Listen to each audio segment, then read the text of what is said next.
Pastor Sam is going to take his boat ride. We will be crossing to another island that is part of Bai City. There is a church there and the members are waiting. So this is where we are going to take a ride. It's a small one. We are only 4 passengers, so this is okay.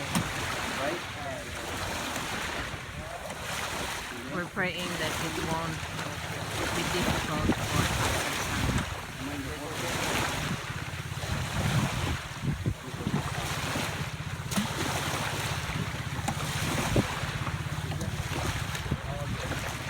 Okay.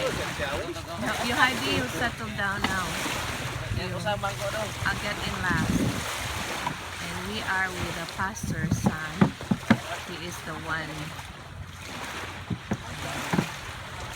maneuvering the boat.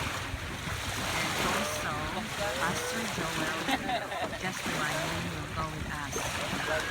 We are going to a daughter church with Pastor Jesse. And well, he's getting ready to go, so I better get him now.